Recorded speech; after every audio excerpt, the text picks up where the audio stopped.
ભરૂચ શહેર અને જિલ્લામાં જીઈબી દ્વારા સ્માર્ટ મીટરો લગાવવાની કામગીરીનો ભારે વિરોધ ચાલી રહ્યો છે. શહેરની અનેક સોસાયટીના રહીશો સ્માર્ટ મીટરો લગાવવાનો વિરોધ કરી રહ્યા છે. રહીશોનો આક્ષેપ છે કે જીઈબીના કર્મચારીઓ સ્માર્ટ મીટર જબરદસ્તી લગાવી રહ્યા છે અને લોકોની ફરિયાદો સાંભળવા માટે કોઈ તૈયાર નથી. આ દરમિયાન ભરૂચની એક સોસાયટીમાં સ્માર્ટ મીટર લગાવવા પહોંચેલા કર્મચારીઓ અને રહીશોએ વિરોધ સાથે સોસાયટીમાંથી બહાર ધકેલી દીધા.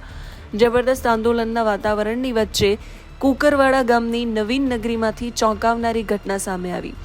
નવીન નગરીમાં રહેતા બુધાભાઈ વસાવા, જે ખાનગી કંપનીમાં સફાઈ કર્મચારી તરીકે નોકરી કરે છે, મહિને 12,000 રૂપિયા પગાર છે. એમને જીઈબી તરફથી 87 લાખ રૂપિયાનું વીજ બિલ પહોંચતા મકાન માલિકને 440 વોટનો કરંટ લાગ્યો છે. આ મામલે બુધાભાઈએ જીઈબીનો સંપર્ક કરવાની તજવીજ શરૂ કરી છે. ભરૂચમાં સ્માર્ટ મીટરના વિવાદમાં આવા કિસ્સાએ આગમાં ઘી ઉમેરવાનું કામ કર્યું છે.